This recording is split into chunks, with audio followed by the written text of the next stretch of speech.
Everybody for coming to the celebration of life from Dad, Phillip, Amato. For those who don't know me, I think pretty much everybody is here at this point. I am Jason Amato's son. Before we get started, I just want to do some housekeeping. I want to first thank Megan and her staff here at the Shelburne Golf Club for letting us host here. This golf club actually holds a special place in our hearts. Dad worked here for the previous few years. Sam actually even worked here for a summer, and Mom still works here today. Plus, it's also, I like playing. We play here on Friday, it's a good course. So thank you very much. We do have a memorial book. I saw a lot of people already signing and putting some memories in there. We also have some stationery here with envelopes. Should you wish to bring something to the table and write something, feel free to do so.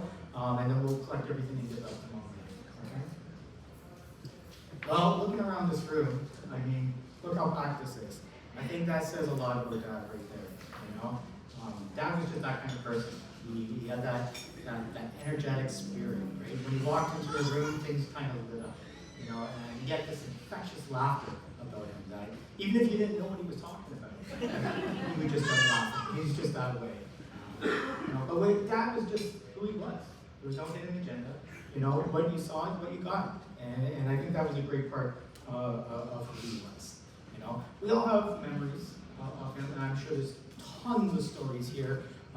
Each one of you have something that you could retell. So that's why we're here today, is really to kind of celebrate his life and to just, kind of send him off on his way from there. So in our house growing up, we had a lot of open, honest conversations. We were, we just had that kind of safe environment at home. And, nothing went unsaid. Whether it was us, if there's something on our mind, we would just talk about it. If it was positive or negative, it didn't matter. We were just very open. And,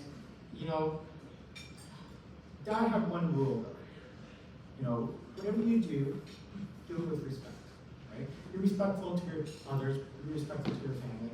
And as long as you were like that, no problem. We can talk about anything. It's a philosophy that Carrie and I can still continue to this day with our kids as well. And Dad was extremely thoughtful. He often thought about others first. There were times where I would be doing something and I would say something, I thought I was talking to myself, say something under my breath. And I need to pick up one of these. Next thing you know, Dad's driving my house the next day. Without it. He was just that kind of person. But actually, that reminds me. So Gio had that same situation. She was just talking about about cowboy hats, and he was driving at the time. Next thing you know, he comes by, white cowboy hat for him. He generally had a good heart, and he just loved helping people. But man, he was the king of surprises. I'll tell you. And his surprises were at different levels too. Mostly good, one not so good that I can remember, but we'll get to that in a second. So I'll give you some examples of that. When Carrie first moved out to Edmonton, it was tough. We had a tight-knit group at home, and so going out there without family, it was difficult. And I remember Dad calling and telling Carrie that, okay, I'm going to send some presents out. We had drivers at the time. I'm going to send some presents out with the driver. You just meet him at the truck stop, pick it up, and take it back to the town. So that happened. Carrie got the call, went out, to pick up the presents, but it wasn't Randy. I think it was Randy at the time. It was supposed to be Randy, yeah. But it wasn't Randy, it was actually Dad. And they ended up spending a couple of days together. So, that's kind of surprises that I like to do. Christmases, we never knew what we did for Christmas. Nothing was ever wrapped in the original box. It was always a small present into a bigger box or an odd-shaped box, and he would throw in rocks in there just in case we tried to shake it up too, If it was a big present like a bike or something, he would hide it behind the couch and just put a small present under there. He loved to do that kind of stuff. But I think one of the best surprises was, I just saw a picture of him, his eyes bulging out, smiling. It was funny. The best surprise that he did was one for Mom's 39th birthday, where he bought her a brand new car. Now you gotta understand, Dad was driving. He wasn't home much, like 1 or 2 days a week was about it. So to be able to get the car, get a bow on it, get it in the garage, all while under her nose, like he was with her all the time. I know, it was pretty impressive. And Mom had no clue. She had absolutely no clue that it was going. Now the bad one.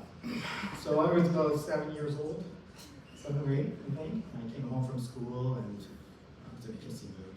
I don't know what happened at school. I was not happy at all. Walk in the front door, slam the front door. I get inside, throw my stuff on the floor, and I'm pretty sure I said a few swear words at the time, and he jumped out of the closet.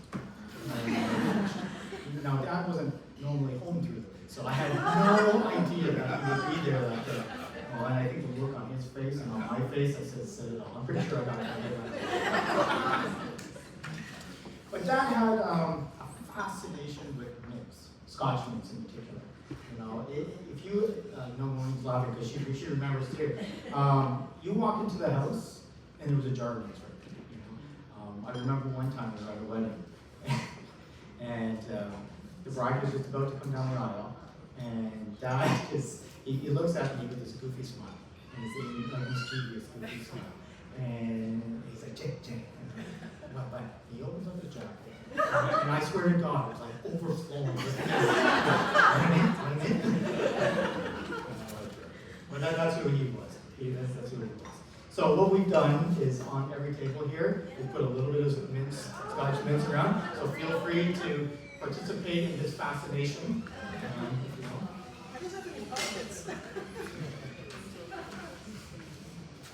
So speaking of weddings, I mean, we used to go to a lot of weddings, and I think one of the things that I loved the most was watching him and Mom dance.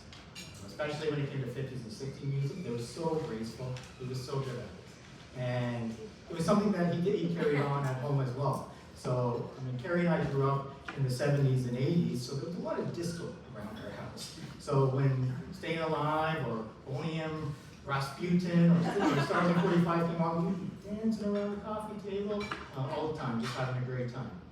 But as funny and goofy as he was, you know, I don't want to say strict ways, he liked things a certain way, let's say it that way. You know, if anybody has seen his workbench, they know exactly what I'm talking about. Every tool is in a spot, right? Color-coded, you know, everything is labeled. He had keychains labeled, like he had everything labeled. But it wasn't just in that kind of stuff too, it was also in the food that he ate. You know, he was very particular in what he liked. And when he had dinner, none of the food groups could touch. If the corn ever made it over to the mashed potatoes, the sky would fall. I swear it did.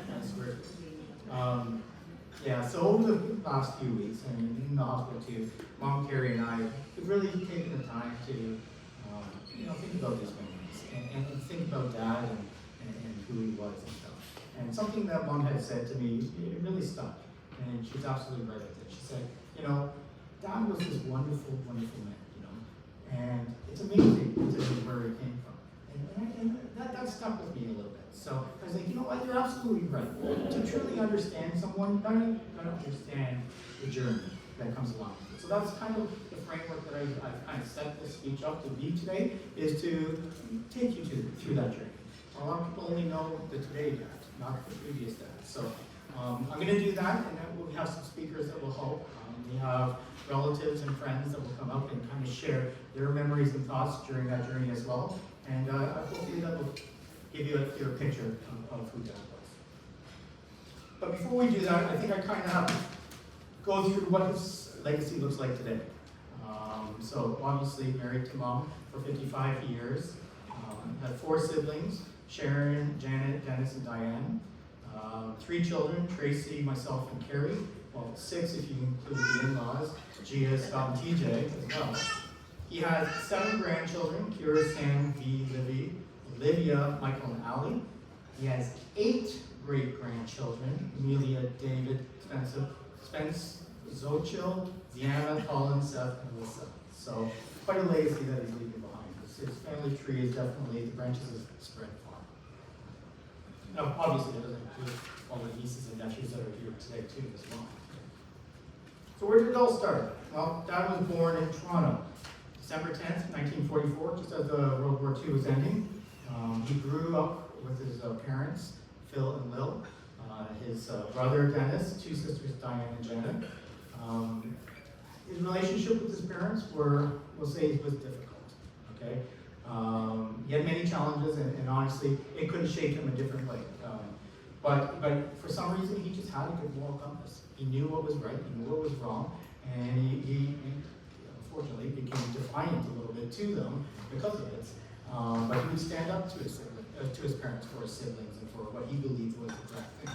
And I think a lot of that came from spending time with the Amato family. So the Amato family consisted of his grandfather, Bartolo, grandmother, Josephine, who I know as Nan Amato, his Aunt Jo, who became a Boyle in the Boyle family, Aunt Marie, Aunt Teeny, and Uncle Gus. Now, Aunt Teeny, Aunt Marie, and Uncle Gus, they never got married. They stayed in the same house. They actually worked together for a long time in the same store. And Dad used to talk about going over the house every Saturday when they were kids. His brother and him would go through Hyde Park to go watch cartoons over at the house. And they played games, and they just had fun. Dad really developed an attachment to Uncle Gus. And Uncle Gus, I think, loved that. It kind of took him in too. And Uncle Gus was a mechanical engineer himself. He was in the war. He used to work on heavy machinery as a mechanic, like tanks and stuff. And Dad loved everything mechanical, so he just gravitated to that. And Uncle Gus took him under his wing and taught him carpentry, taught him electrical, and taught him a lot of that stuff. And he got to that point where Dad was taking apart engines and putting them back together. And I think out of all of that, spending that time with the Amato family, spending that time with Uncle Gus, he also learned what it meant to be respectful, right? And that whole meaning of respect, which was a principle that he carried forward.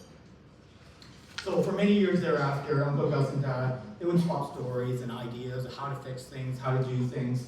I was fortunate as a teenager to be part of those conversations and actually continued that with Dad later on. He said to me once that even though Phil was his father, he always thought Uncle Gus was his dad.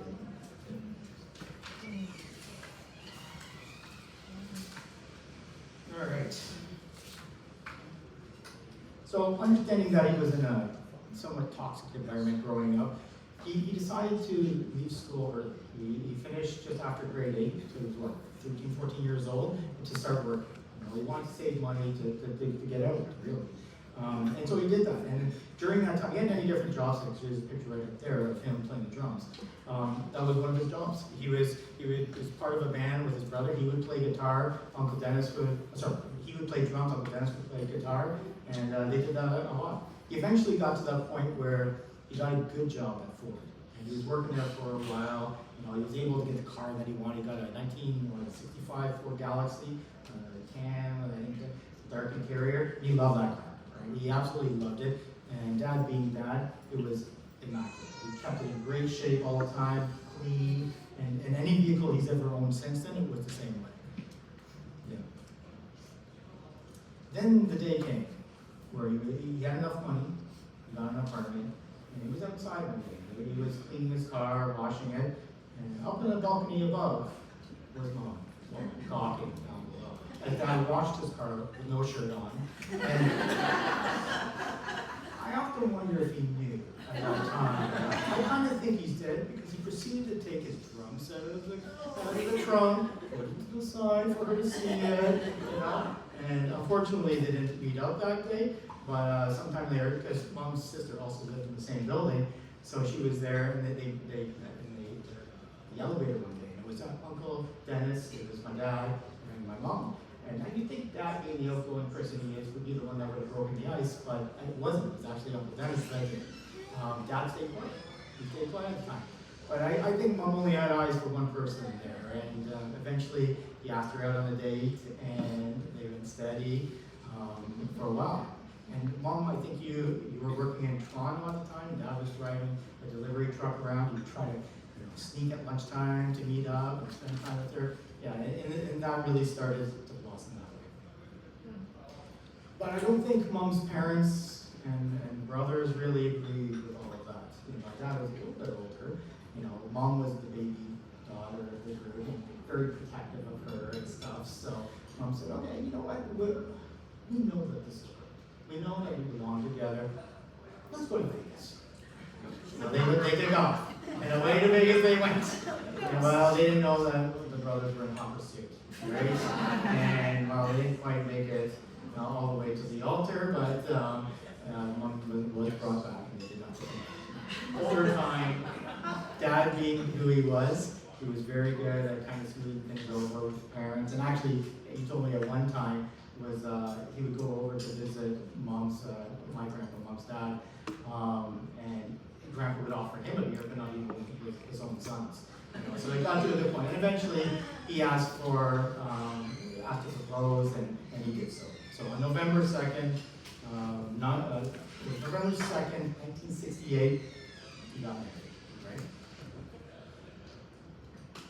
Okay, well, I think this is a good time to take a break, actually, for me. So what I think I'll do is I'm going to ask Sharon to come up first, and Sharon is Dad's sister, to say a few words, and then Mike, if you can follow. There you go. Okay. Yeah, Mike can follow afterwards. By the way, Mike is the one who has put together all these slideshows, all these wonderful pictures that you're seeing. Great job, I appreciate that. So yeah, we can start that.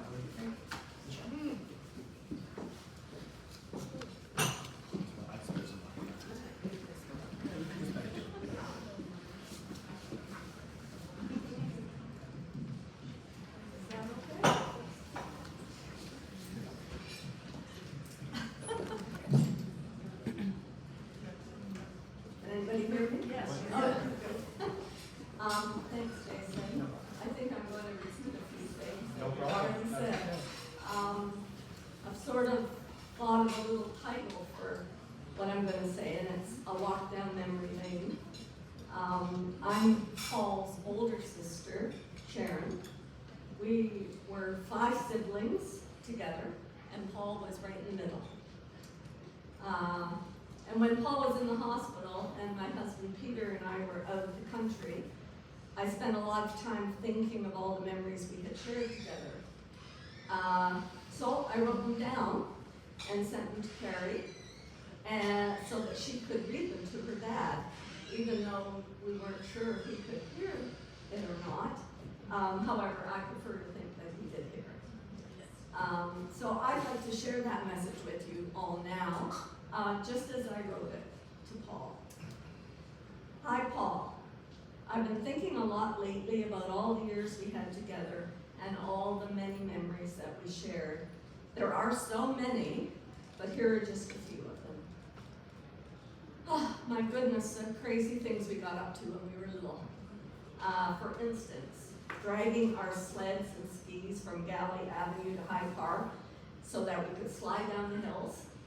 And after many, many hours of fun, we would limp back home with frozen feet and hands. And the discomfort of the limbs thawing out never really stopped us. We were all ready to do it again at the next available opportunity. And how about those days at Crystal Beach each summer, when we would lie in the sun and play in the water until our skin was beet red. No protection in those days, of course. Then we were all in agony, driving home with sunburned backs, arms, and legs. Just moving was torture. But as usual, we were all ready to do the same thing again at the next available opportunity. Paul, do you remember climbing onto the highboy dresser in the bedroom on Galley Avenue and pretending that the highboy was a diving board, that bed was a swimming pool. So you and Dennis and Janet and I would take turns diving off the dresser onto the bed. I still can't understand how that bed ever survived. Then there were the many pickup baseball games in the park nearby, and the little spats that resulted from what we thought were really bad calls. But all was forgiven when it was time to go for dinner. How about Saturday afternoons at the local movie theater, watching the latest Western, shouting and jumping up and down in triumph when the cavalry showed up to save the villagers, but throwing popcorn at each other during those boring, yucky love scenes. Then later, there were our jam sessions in the basement at Forbes Avenue when we were teenagers, imagining ourselves to be really hot rock and roll musicians. I remember your dad on guitar. So I've written Paul on guitar, Dennis on drums, maybe they swapped, and me as the vocalist. I wasn't there, so. No, that's true. We were actually pretty good, or so we thought. By the way, Paul, you are an excellent guitarist. Then we all grew up. We got very busy with life, getting married, having families, traveling, but still coming together as often as we could for meals, games, and special events. Peter and I have a wonderful wedding photo, it's our favorite actually, of you holding an umbrella over us as we moved from the car to the reception hall on our wedding day, almost 60 years ago. It was raining hard and you got soaked, but you never complained. You just wanted to keep us dry. So thoughtful, even at age 19. A whole generation later will never forget how you drove your truck all night, thousands of miles through the States, just so you could get to Kim and Paul's wedding on time. Kim's our daughter and couldn't be here today. Wanted to be, because she loved her Uncle Paul. We were so touched by you doing that for us. Peter was just telling me a few days ago how you told him about your secret whenever you couldn't fall asleep some nights.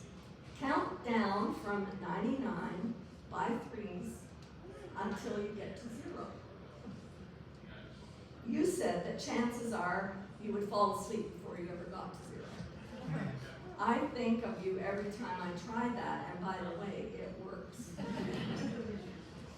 Most recently, helping us when we were ready to give up on our 1999 Mustang in San Diego because the dealer said we needed a new engine. You came to the rescue, told us very strongly not to get a new engine, and suggested what we should do instead. We took your advice, which worked, of course, and instead of paying $10,000 for a new engine, we paid $1,500 in repairs by following your brilliant advice. Remember the dart games at our local pub near where we live in Toronto, and also at the pub in the basement of one of Shelburne's churches. Remember me? Such fun evenings. This past year was extra special to us as we had the opportunity to share both Thanksgiving and Christmas with you, Dee, Jason, Gia, Kira, and Sam. And then we added Gia's mom and Mike and Andrea, and was a lovely bonus.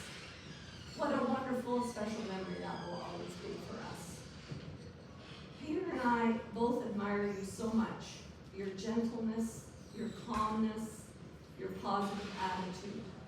I am so proud to call you my brother, and you should also be so proud of yourself. You have been a great provider to your family, a wonderful husband and father, and you and Dee have raised 2 fabulous children who have also in turn raised 4 lovely grandchildren. I love you and will always cherish the many memories we have shared together, and I will miss you so much. Thank you.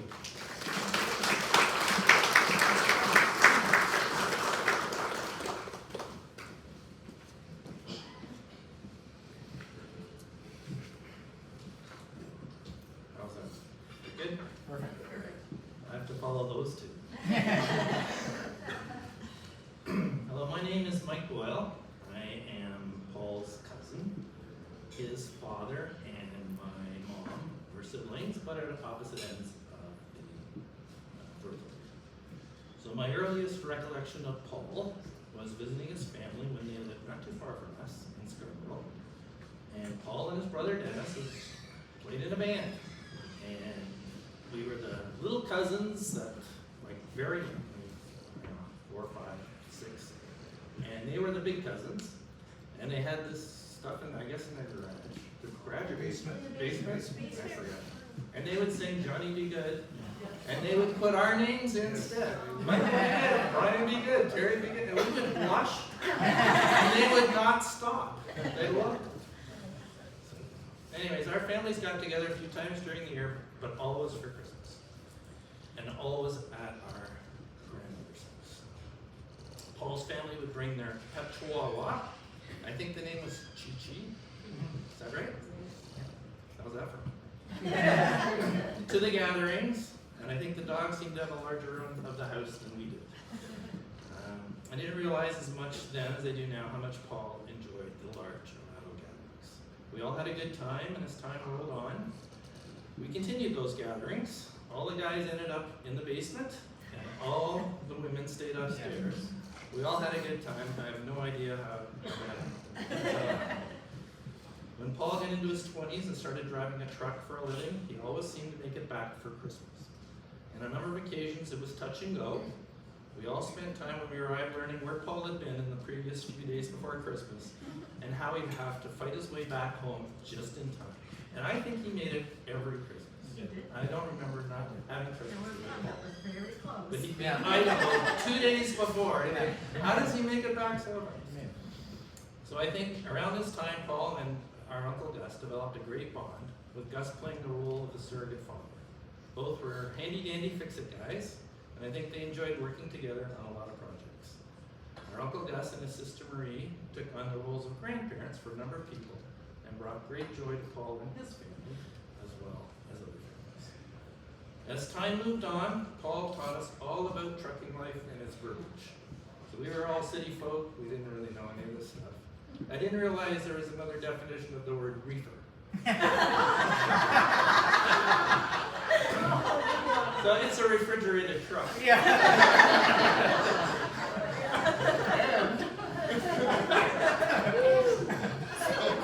Who knew?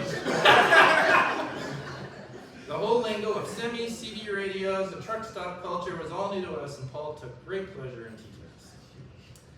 One time, Paul dropped by our house, Andrea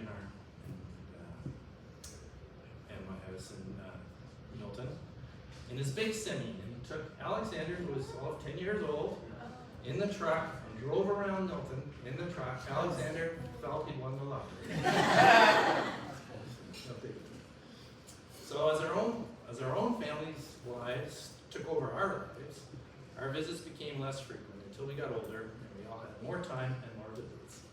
And Paul was amazing. He was very eager to pick up and converse about his life and interested in our lives. We had a lot of great times together.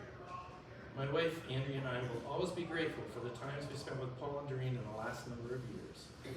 We gained more insight into Paul's upbringing and Paul as a person, and gained a new perspective and a new respect for Paul. Paul was always smiling, a good listener, always welcoming, and always interested to talk. He was also a big hugger, and everyone loved his bear hugs. So I'd just like to add a personal note, not that the others weren't. So I've always thought of all the people I've known in my life, Paul has traveled the farthest. Sometimes it's not important how high you reach in life, it's how far you've had to travel. And I think of how appropriate for Paul, because he was a truck driver. He should know about it, and he drove the farthest. He was among the nicest people I've ever met. And I know we'll all miss him.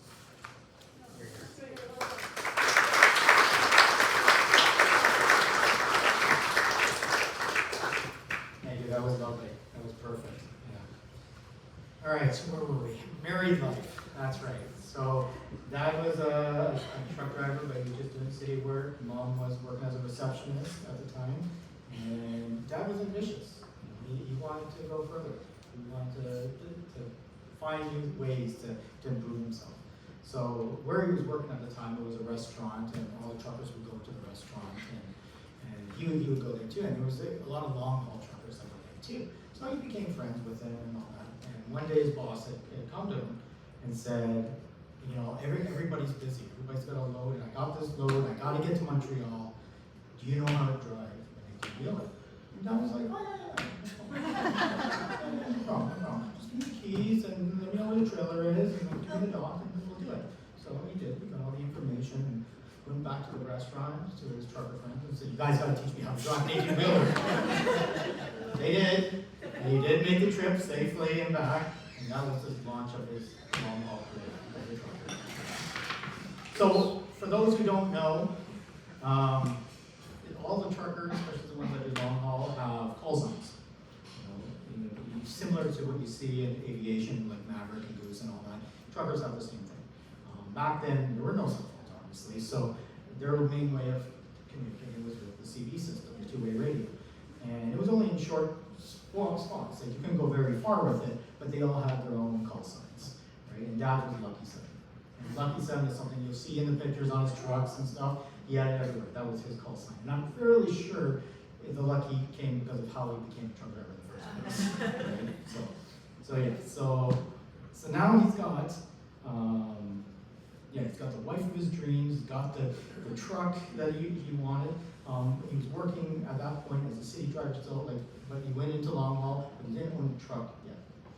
He wanted to, he knew that the only way to further improve and really make some good money was to become an owner-operator. So he did. So he worked, he finally bought his first truck. It was an International, it didn't have a bunk, a sleeper on the back. It was just a simple cab. And then he added the bunk, and it was difficult to get into, but it was a bed. It was exactly what he needed at the time, and he was so proud. He was so proud of that. Unfortunately, it didn't last very long, because as he was driving Montreal one day, a car came from the other side of me and totaled the truck, and the car was demolished as well. Luckily, Dad was okay, but not so much for the other driver. But that didn't stop that. It didn't deter him whatsoever. He said, you know what?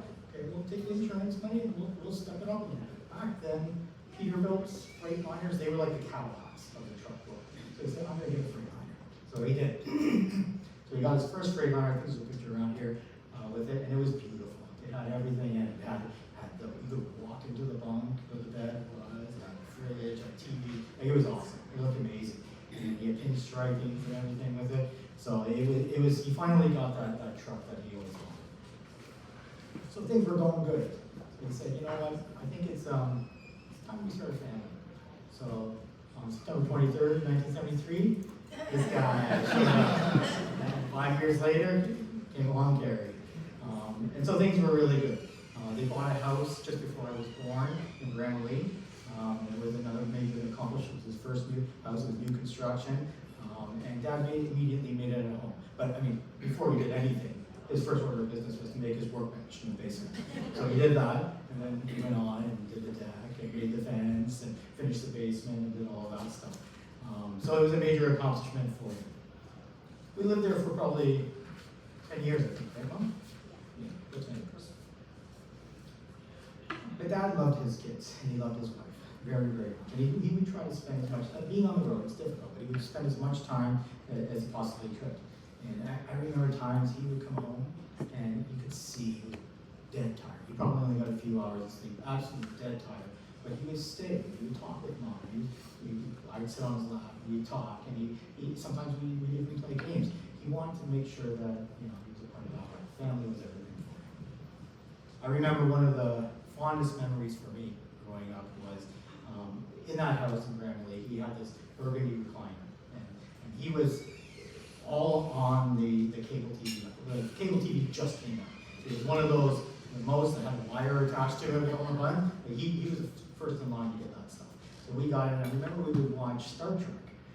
He was a big Star Trek fan, and I would sit there, and I'm talking about the original Star Trek, like Captain Kirk, William Shatner, Star Trek. And then we went on to watch all the spin-offs that came with that, and movies, and all that. He liked Star Wars, but not as much as Star Trek. He was definitely a Trekkie. And he loved the Game of Thrones, too, when that first came. Yeah, he was a big fan of that. All right, so, So we would spend a lot of time in trucks as we were growing up, We have vacations, but you have to understand, as a truck driver, especially an owner-operator, you got paid by the mile. So if you took vacations, that was a loss revenue. So we didn't get a lot of vacations. We did one, I remember there was 10. It's just died. I think it just died. Yeah. I think there's some batteries in here, so I'm gonna get that going. I can't talk loud, so that probably could work too. See, Dad would be all over this. Do you want me to play the Jeopardy music for you? Yeah, can you?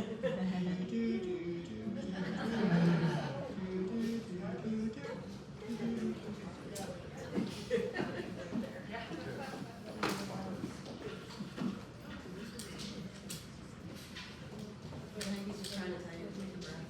Yeah, I'm good. There we go.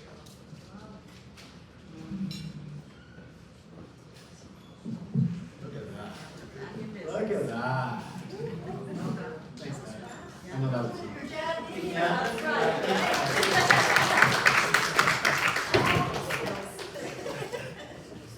Yeah, so we couldn't take a lot of vacation. We did take one when I was 10. We went to Florida. It was an amazing vacation. Spent a lot of time with the Robin family down there too. But honestly, I think the most impactful vacations that Carrie and I had, and probably Mom too, were actually in the truck with him. We would go to work with him. You know, I remember the days, counting down when school was going to finish so I could go on summer trips with him. It was a blast. And then when he moved from going to Toronto, Montreal to now going to the U.S., oh, we went to the Carolinas, we went to Florida, to Texas, to California, and everywhere in between. It was fantastic. And I think those trips, there was times where I would go by myself with him. Sometimes we would go as a family, and I know you had your individual times as well. It was incredible. We really had good, strong one-on-ones, deep conversations, and it's this time that was spent that I will never forget. But not all the trips were smooth sailing. We had some tough times too when it came to weather. And I remember this one trip we went up. It was just me and Dad. We went up into the Smoky Mountains. I know you have the Wyoming trip too. But we went up in the Smoky Mountains, and we could hear on this radio on CB that they were closing the roads behind us, and you couldn't see anything. Like, you couldn't see. The snow was coming down. You couldn't see in front of the truck, and we're halfway up the mountain. And there was moments where it was clear enough. I could see a pickup truck sitting there going the other way. The guardrail was right there, and then you'd lose it again. And so I just shut up. I just let Dad do his thing, and we got through there. And we got the truck stop, and I remember asking him when we got there. It's like, Dad, how did you know where the road was? Like, that was incredible. And that's just the skill set that came in. He goes, I had heard on the radio that all the trucks were going to go at a certain speed, and we were just going to maintain that. And he would use the gravel to the asphalt and just feel the road with his tire all the way through. And not just blew my mind. It actually was a technique that I ended up using myself one day. And I got it. So it was pretty incredible. But there was another time we went. This was in the summer, and we were driving through Indiana, and you could see the whole sky starting to turn. Like, you knew there was tornadoes were going to start coming. You could see the trucks trying to get into the truck stops and group together. And I remember that this was after the Smoky Mountain experience, so I think he saw how tense I was in it. So I said, Dad, which way's the wind going? And Dad would go skipping the beat, hold out his window, put his hand outside, roll it back up. That way.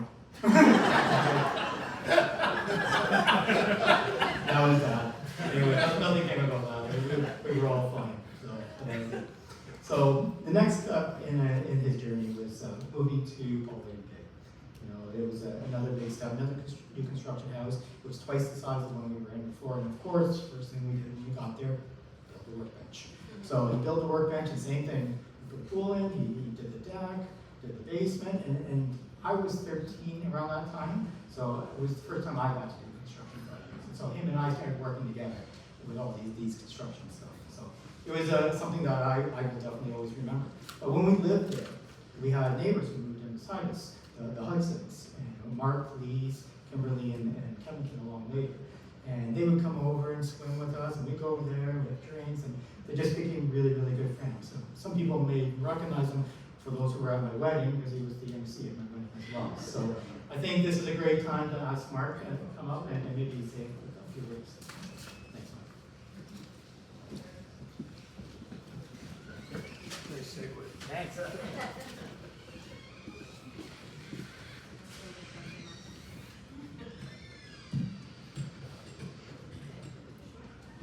Good afternoon. My name is Mark Hudson, and I'm honored to speak to you today about my friend Paul Amato. When Jason asked me to speak to you, I said, well, it's pretty hard to talk about Paul without talking about his wife Doreen and family as well, but I'll give it a shot. In August of 1993, myself, my wife Lise, and our 1-year-old daughter Kimberly moved into 7 Paul William King.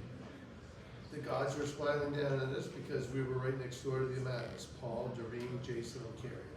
So for the next 20 plus years, our two families made some great memories. Paul was a long distance driver, an owner-operator, and was on the road quite often.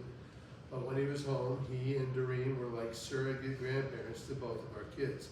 Our son Kevin was born in 1999, and I think for the first few years, he was pretty sure they were his grandparents. And Kira and Sam were his cousins. That's how close our families had become. When we first moved into our house, we were like many struggling young families. I worked a lot of long hours. And when Lise got tired of asking me to fix something or install something, Paul would come to her rescue and mine and get the job done. He was always ready, willing, and handy to get something done. One of his favorite TV shows must have been MacGyver. And we all know Paul was famous for MacGyvering something, making things work when most would have given up. Case in point, the pool heating apparatus he installed, still working 8 years after they moved. When our kids got older, we wanted to finish our basement so we could lock them up down there. No. Of course, whenever Paul was home from a road trip, he was in the basement helping out. And one of my favorite memories of Paul, we all know Paul was a little height challenged, was watching Paul install the drywall on the ceiling. So one day I came downstairs and Paul had a piece like this and he was about a foot off. And I came in behind him and I put it down. And I got one of these.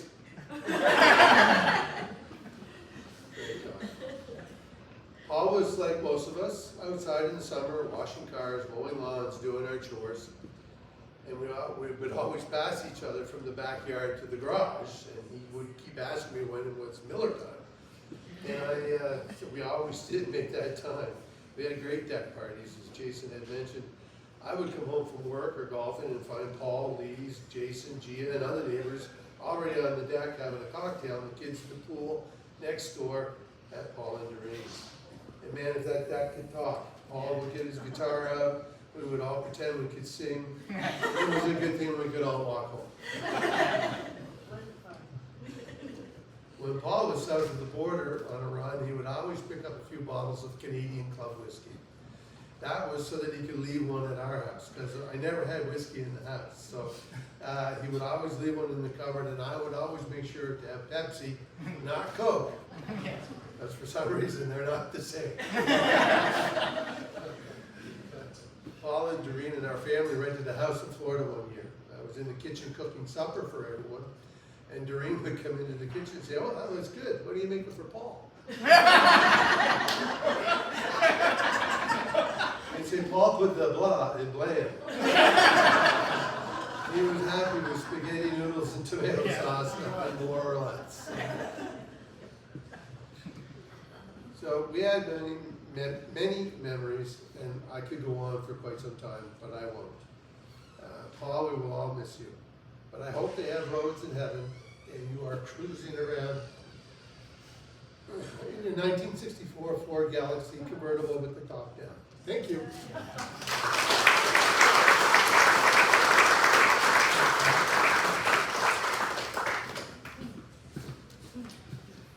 Yeah, thank you, Mark.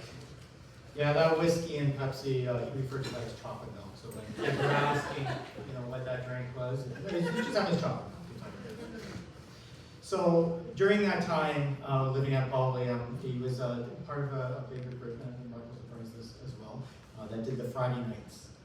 The Friday night get-togethers. And there was a bunch of friends and the families and stuff that would do that. Just get together, just for the sake of getting together, have drinks, have chocolate milk, play some games, and just talk. And I think it actually even goes on today to some extent still, doesn't it? Yeah. So a part of that was Vic and Joyce. Now Vic and Joyce have been instrumental in these last few months. When Dad was sick, driving from Shelburne all the way to Brampton was a chore. So they offered their place in Brampton so Mom and Dad could stay there, and it really eased up in that transporting. So thank you very much for that. I truly appreciate it. So Vic I think maybe now's the time to ask you to come on up and speak. Thank you.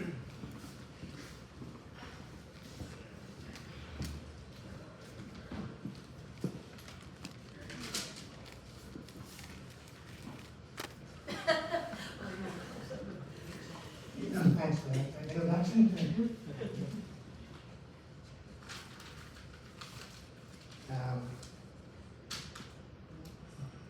Paul Amato. Way back 48 years ago, Joyce and I started having Friday night dinner, as was mentioned, with Randy and Elaine sitting at the same table. It evolved from restaurant dining before kids. And it evolved to home delivery, takeout of pizza and chicken after kids. To this day, we still get together on Friday nights. The group expanded to about a dozen people, and it was at these meals that we met Doreen. Where is she? Oh, I can't see her. We met Doreen. First it was on her own, then with Paul. Of course, Paul's driving schedule did not always allow for these weekly dinners, but he still managed enough to get to know him. So much so that we made sure he always had his favorite drink. Whiskey and Coke. I think that's already been said. Whiskey had to be Seagram's VO, and the cola had to be Pepsi. LCBO on strike, by the way. Yeah. I recall a Saturday morning after one of these Friday night dinners. It was winter. I was going out to shovel snow. Couldn't find my boots. I find a pair that was similar to mine, and then realized that someone had worn my boots home. Yes, it was Paul. Now I'm a size 7. He's a size 8. So go figure. How did we get him on? Maybe one too many VO. Paul and I became good friends, and we had much in common. Our Italian heritage, for one. We both sported a similar haircut. We're both under 6 foot tall. Then there were vacations. The 4 of us, Joyce and Doreen, Paul and I, spent many vacations together, sharing the same condo. It was actually a total of over 60 days that we spent together in these condos. It was, it wasn't the first one, but it was Myrtle Beach in 2000. March 1999, Paul and Doreen invited us to join them for a week stay at their timeshare in Kissimmee, Florida. We even spent 4 days in close quarters in the car driving. And we were still good friends at the end of the vacation. So we decided to repeat. It was January 2015, 2016, 2019. Again, spent weeks together in Florida. We enjoyed each other's company. And we were still friends. Paul's eating habits.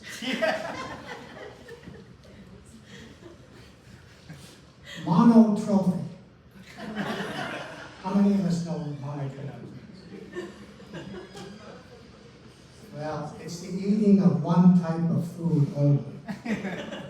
I think Paul was quasi-mono, in that he ate more than one type of food, but not at the same time off the plate.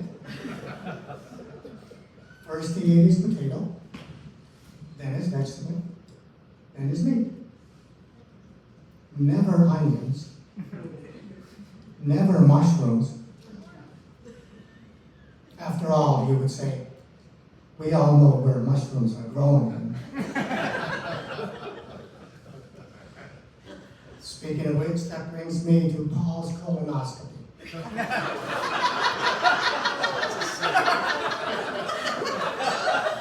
Well, that worked pretty good, didn't it? Doreen was in Edmonton. I was working, and we couldn't drive Paul to the clinic. So Joyce drove him, my wife Joyce drove him. And understand that she's a very nervous driver and avoids driving whenever possible. On the way back, Joyce asked him how it went.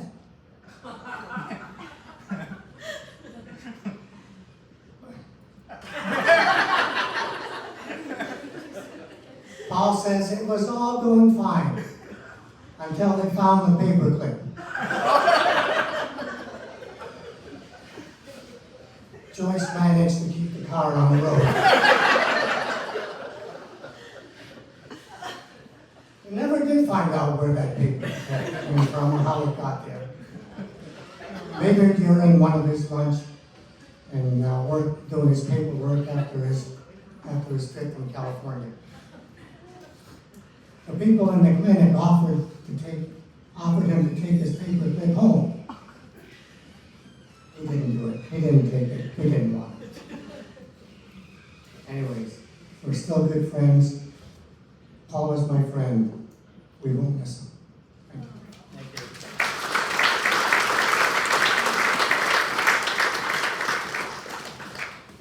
Thanks, Vic.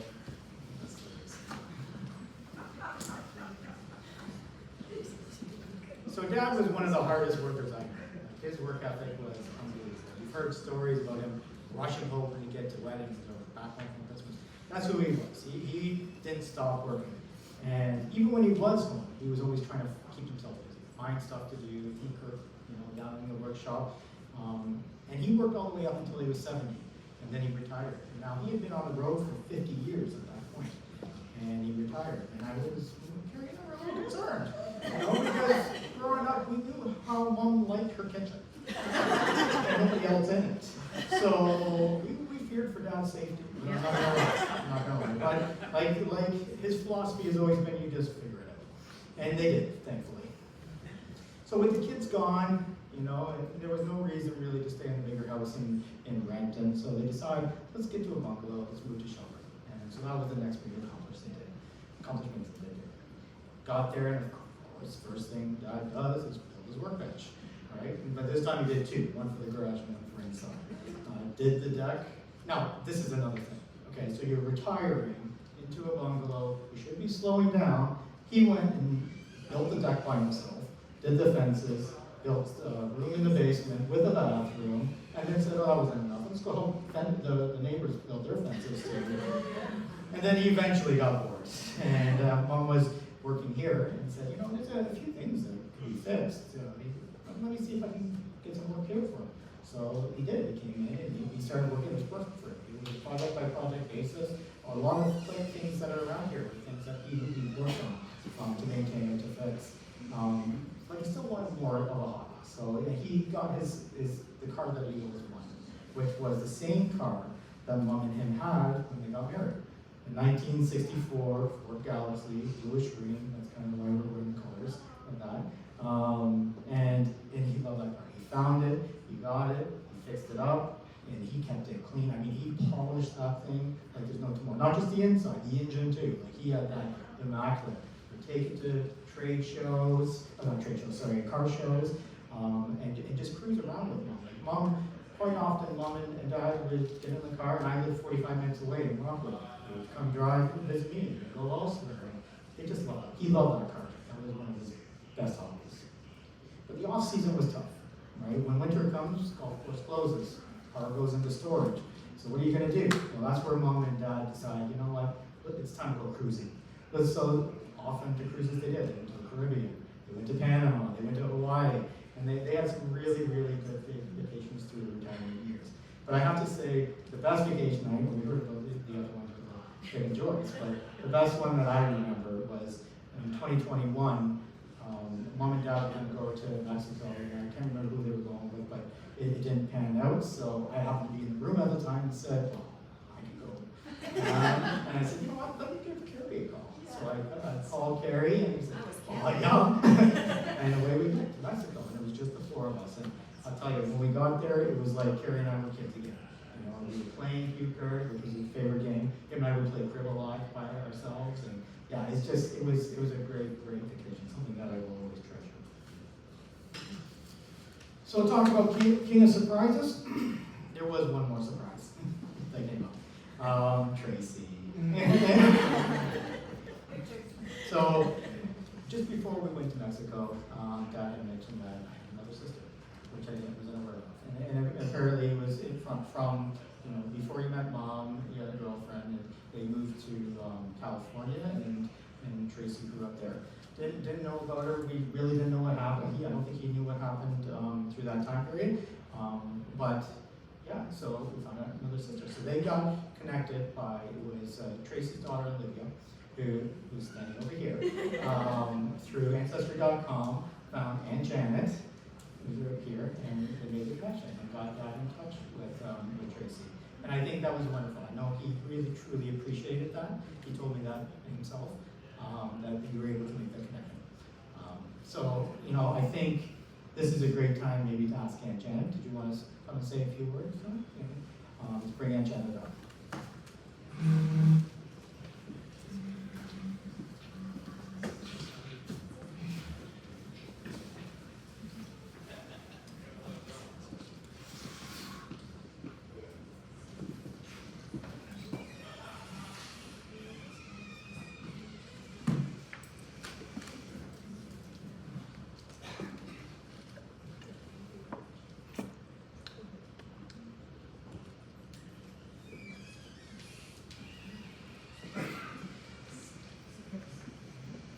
Hi, everybody. Thank you all for coming.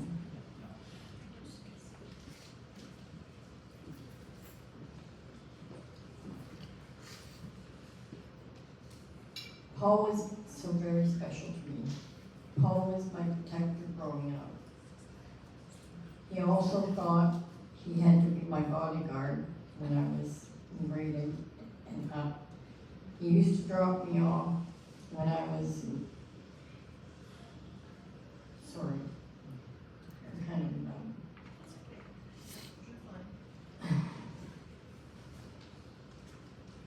He used to drop me off and pick me up all the time.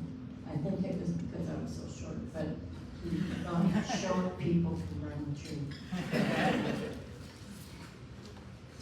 He was always there for me whenever I needed him. We stayed in touch over the years, even when I moved to BC. Paul would be able to come to BC as part of his regular trekking route, which I was so grateful. This always allowed us to see each other a lot. Paul was the most kindest, gentle, honest, generous, funniest man I have ever known. We spent the last 10 years, some odd years, either talking on the phone or FaceTiming, not once or twice, but sometimes 3 times, where he made me laugh. He always sensed when I needed some company and vice versa.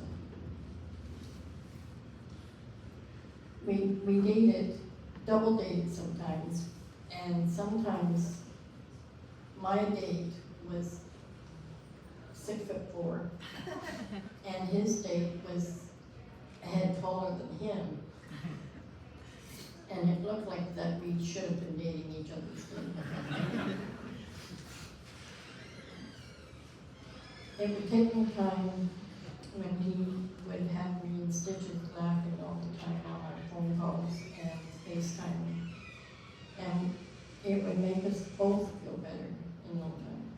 I will miss you dearly, Paul, my sweet, sweet brother. You will always be in my heart forever, and I will love you forever to infinity. As Paul would, in all of his conversations, I don't know if he always did with you guys, but it would always end in ciao. Yep. Always. He didn't believe in goodbyes. He didn't believe in goodbyes. No, he didn't. It was either ciao or see you later. I'll miss you, Paul, forever. Thank you.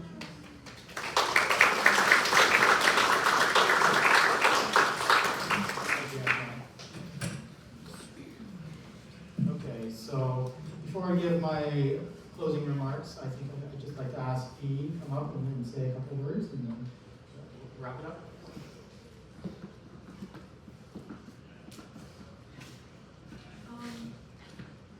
Through this, I'm probably gonna stutter quite a bit because I'm definitely more of a thinker than a talker. So I wrote this all out just now, actually, because I was very unprepared. But my whole life I've lived on the other side of the country from my grandpa, all the way out in Alberta. Unfortunately, that means I don't have nearly the amount of memories with him as some of you in this room do. Regardless, I loved him, and I think that because I only have so many memories of him, they make them all the more valuable to me. I know that many of you expect me to have forgotten who you are, but yeah, because I was 4 years old when I last saw you. But unlike my mom, I was gifted with quite the memory. I remember having a blast in my grandparents' backyard. Their swimming pool. I remember the water slides. I remember hanging out there with my parents and the neighbors. I remember wearing shorts in my grandpa's beloved convertible in the middle of the summer. I specifically remember that the seats were leather because I can still feel the discomfort that came to poor 4-year-old me having to get out of the car feeling my legs peel off the seats.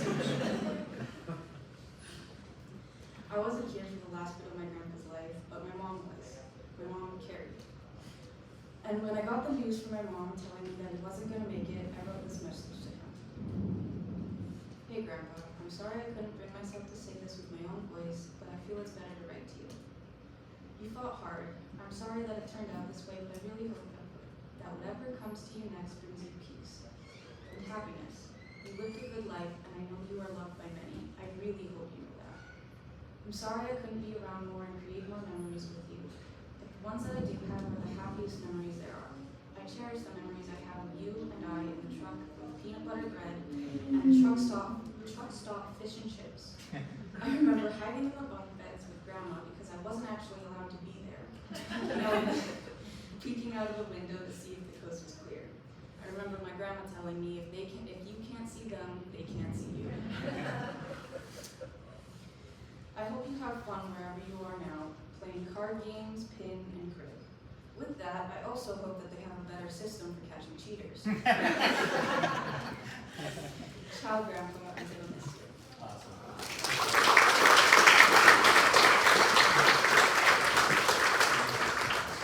Yeah, I didn't want to say the cheer thing. I didn't know if that was appropriate. Awesome. That was perfect. I mean, everybody did. Yeah, everybody did. We get to say it, right? No, you know, this has been great, and there's so many more stories that could be told. So again, like if you could write a memory and something that's special to you that you could share with Mom later on, that would be awesome. I would appreciate it. On behalf of Mom, Carrie and Tracy, and all of us, we want to thank everybody for coming today. That means a lot to us, and I know it would mean a lot to Dad. Now, before I hand it over to Carrie to do the toast, I just want one small little story that I think is very appropriate to finish this off. So, traveling in the truck, I got some of the best sleeps that I ever got lying in the bed while he was driving. You know, the sound of the engine, listening to it, he liked to play the Eagles and stuff. And it was a great time for me. Every now and again, he would see a truck driver going the other way. Right? And like I said before, you don't have a lot of time to get on the CB and talk. So he would get on there and they would use truck order. And they would go through and have this conversation very quick. But a lot of these conversations ended in pretty much the same way. So I would like to kind of read what that kind of sounded like. At the Big 10-4 back door, you got clear skies ahead with scales closed and the bear at mile marker 285. with his bubblegum machines on. Drive safe, and this is Lucky 7 saying, ciao for now.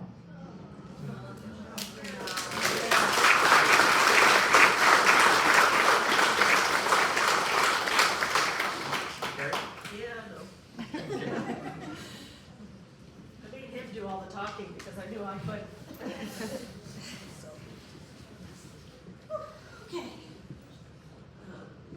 Great. As my brother mentioned, sorry, I'm gonna have a hard time looking up. So I'm just gonna stare down for a minute. Not just my brother, actually, many have mentioned my dad's favorite drink being chocolate milk, which was the Vio and Pepsi. I kind of feel like it sounds like everybody knew this about him, which is awesome because he did enjoy them. So I believe his nickname for this drink came from spending time with the grandkids. And the surrogate grandkids next door. Because he would find these little cups and little glasses so that whenever he had his made his chocolate milk, he'd pour out some Pepsi in these little tiny glasses for his little grandkids. Somehow, somewhere along the way, that turned into chocolate milk. So they were gonna have their chocolate milk. So we have some VO here for anybody who would like to join Don't me. feel you have to, it is You via. don't have to. And I will, make a toast. So please.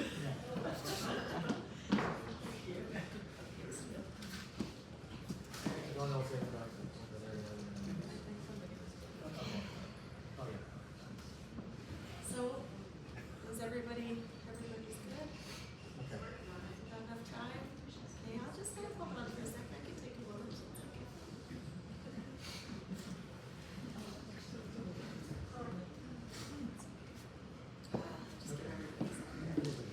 Everybody, we're good? Yeah. Okay. So please raise your glasses for a toast. To my dad, Paul Amato, a great husband, an amazing father, an overall wonderful human being. Wonderful.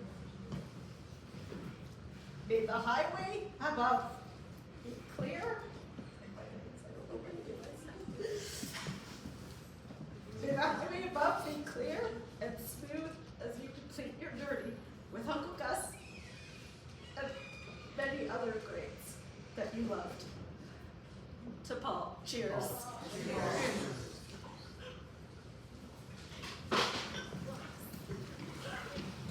Okay, thank you, everybody, and that's it.